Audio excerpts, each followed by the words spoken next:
लखनऊ से बड़ी खबर के साथ योगी सरकार की कैबिनेट बैठक खत्म हो गई है। सीएम की अध्यक्षता में यह कैबिनेट की बैठक हुई। कैबिनेट बैठक में 15 प्रस्ताव पास हुए। कृषि विभाग के 3 महत्वपूर्ण प्रस्तावों पर मोहर लग गई है। नगर विकास विभाग के 12 प्रस्ताव पर भी मोहर लगा दी गई है। बड़ी खबर आपको बता रहे हैं। तो कैबिनेट बैठक में 15 प्रस्ताव पास हो गए हैं।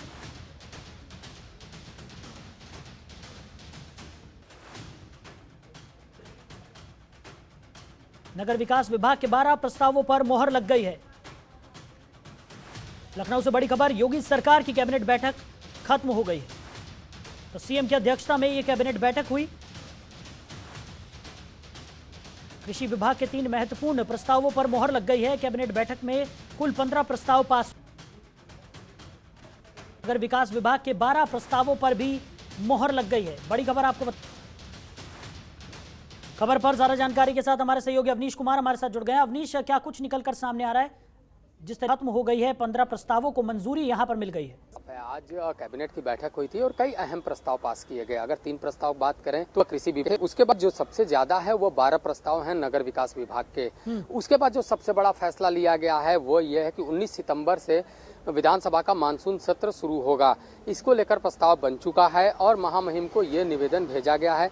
राज्यपाल के अनुमोदन के बाद इससे संस्तुति हो जाएगी। उसके बाद 19 सितंबर से विधानसभा का जो मानसून सत्र है वो लाया जाएगा। मानसून सत्र में अनुपूरक बजट भी पेश किया जाएगा ताकि तमाम विभागों को बजट दिया जा सके, ताकि विकास की जो रफ्तार है उसे और तेज किया जाए। तो मानसून सत्र को लेकर सत्तापक्ष के साथ ही विपक्ष ने भी अब अपनी तैयारियां शुरू कर दी हैं।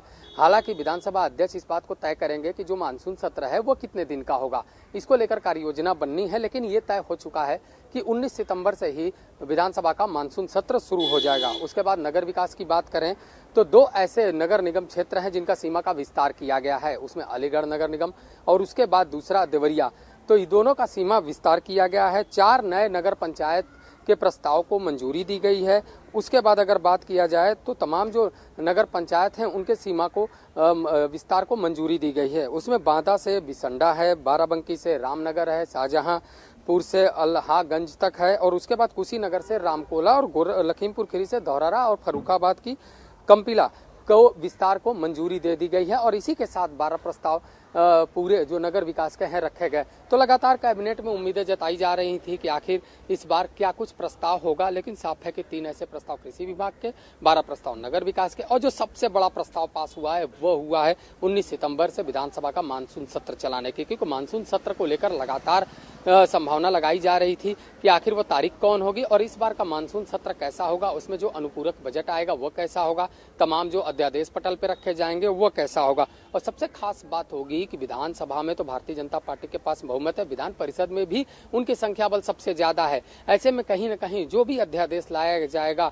वो सर्वसम्मति से पास कर लिया जाएगा। हालांकि सरकार जो अध्यादेश लाए जाना है उसका खुलासा कुछ दिन बाद करने वाली है, लेकिन माना जा रहा है कि विधानसभा चुनाव में जो घोषणा पत्र रखा गया था उस घोषणा पत्र में कई ऐसे बिंदु हैं जिनको पटल पे रखा जा सकता है। एक दो ऐसे कानून बनेंगे जो पटल पे रखे जा सकते हैं और उनका जो पूरा प्रपोजल है वो बनाने का निर्देश जारी कर दिया गया है। फिलहाल आज कैबिनेट में इस प्रस्ताव को मंजूरी मिल गई कि 19 सितंबर से विधानसभा का मानसून सत्र होगा और उसे राज्यपाल के पास भेज भी दिया गया है।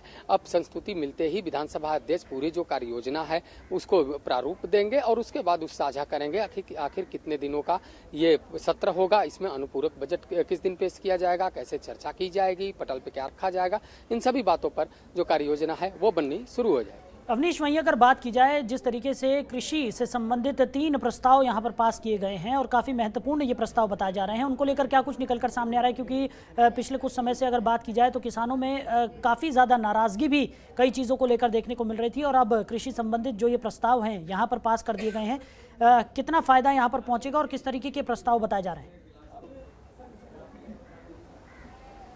जी बिल्कुल, देखिए तमाम जो किसान हैं वो अलग अलग फसलों को उगाते हैं, लेकिन कई ऐसे फसल हैं जिनको क्षति पहुंची है।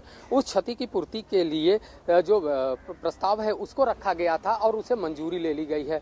2022, 23, 21, 22 इस सभी के प्रस्ताव को मंजूर कर लिया गया है और जो भी क्षतिपूर्ति है उसे किसानों को दिया जाएगा। तो माना जा रहा है कि अगले 5 साल में करीब 192 करोड़ रुपए की जो धनराशि है वो व्यय की जाएगी। यानी किसानों को सरकार की तरफ से बड़ा लाभ दिया जा रहा है, क्योंकि लगातार किसानों के हित में काम करने का सरकार दावा कर रही है और यही वजह है कि जब भी कैबिनेट आता है तो किसानों के लिए कुछ न कुछ होता है। इस बार किसानों के लिए है कि उनकी फसलों को जो नुकसान हुआ है उसकी क्षतिपूर्ति कैसे हो, उसके लिए 192 करोड़ रुपए का जो पूरी राशि है उसको रखा गया और उसे मंजूरी भी मिल गई। तो अगले 5 साल तक ऐसी कोई भी संभावना होता है तो उसे कहीं न कहीं जो राशि है वो किसानों तक पहुंचाने की पूरी व्यवस्था कृषि विभाग की तरफ से की जाएगी। और यही वजह है कि लगातार योगी सरकार किसानों को लेकर संजीदा है और लगातार किसानों के पक्ष में काम करती हुई दिखाई दे रही है। और यही वजह है कि कब कैबिनेट होता है, कैबिनेट में किसानों के जो भी प्रस्ताव रखे जाते हैं उसे सर्वसम्मति से मंजूर कर लिया जाता है, उसे धरातल पर उतारने का काम भी शुरू कर दिया जाता है। अवनीश, जिस तरीके से कृषि प्रस्तावों के अलावा और भी 12 प्रस्ताव हैं जिनको यहाँ पर पास कर दिया गया है, किस तरीके के ये प्रस्ताव बताए जा रहे हैं? क्या कुछ महत्वपूर्ण इनमें चीज़ें हैं जो कि निकलकर सामने आ रही हैं? जी बिल्कुल, साफ है कि जो 12 प्रस्ताव नगर विकास के हैं उसमें जो नगर निगम है उसका सीमा विस्तार, कई ऐसे 4 नए नगर पंचायत है जिनका विस्तार किया गया है। उसके बाद तमाम ऐसे नगर पंचायत हैं जिनकी भी उनके और सीमा विस्तार किया गया। तो साफ है कि तमाम जो प्रारूप है वो रखा गया था, प्रस्ताव जो भी रखे गए वो पास कर लिए गए। लेकिन कहीं न कहीं जो सीमा विस्तार देवरिया और अलीगढ़ का है वो काफ़ी अहम होता है, क्योंकि निकाय चुनाव आने वाला है। ऐसे में तमाम जो परिसीमन की व्यवस्था है वो पूरी तरह सही हो जाए और उसी को लेकर अभी से सीमा विस्तार कर लिया गया है, ताकि जो परिसीमन की व्यवस्था बनेगी वो अभी से बननी शुरू हो जाए। तो इससे पहले भी देखने को मिला है कि नगर विकास के कई ऐसे प्रस्ताव थे जिसे पास कर लिया गया था और कई नगर पंचायत और नगर पालिका हैं जिनके सीमा विस्तार किया गया है और उन्हें कहीं न कहीं एक तरीके से व्यवस्थित और सुनियोजित और जो बुनियादी सुविधाएं होती हैं वो देने के लिए सरकार ने अपनी तरफ से प्रयास शुरू कर दिए हैं। अवनीश, वहीं अगर बात की जाए जिस तरीके से 2024 की अगर हम बात करें तो अभी से ही भारतीय जनता पार्टी की जो तैयारी है वो पूरी तरह से यहाँ पर दिखने लगी है। और उत्तर प्रदेश की अगर हम बात करें तो जिस तरह से कहा जाता है कि केंद्र का रास्ता उत्तर प्रदेश से होकर ही गुजरता है और उत्तर प्रदेश में जिस तरीके की तैयारियां देखने को मिल रही है, तमाम जो अधिकारी हैं उन्हें उनकी जिम्मेदारियां यहाँ पर सौंप दी गई हैं। उसी तरह से कैबिनेट बैठक भी यहाँ पर आज जो महत्वपूर्ण कैबिनेट बैठक है वो भी यहाँ पर संपन्न हुई है। इसका कितना असर 2024 के चुनावों पर पड़ने की उम्मीद जताई जा रही है? जी बिल्कुल, देखिए इस समय जो भी प्रस्ताव लाए जा रहे हैं वो सीधे जनता के हित में हो, जो विकास की रफ्तार है उसमें तेजी लाई जा सके और यही मंशा है उत्तर प्रदेश सरकार की। उत्तर प्रदेश सरकार लगातार प्रयास कर रही है कि जनता के बीच बेहतर सामंजस्य बैठाया जाए और सकारात्मक संदेश जाए सरकार का।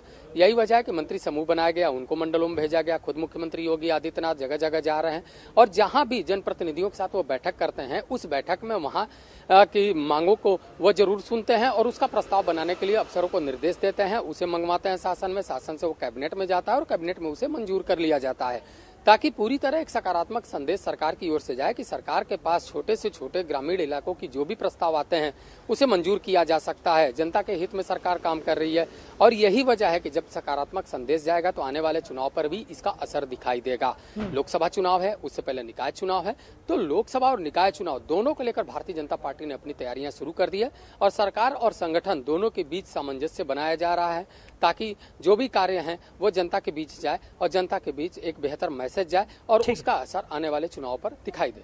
चलिए अवनीश, हमारे साथ जुड़ने के लिए, इस तमाम जानकारी के लिए आपका बहुत शुक्रिया।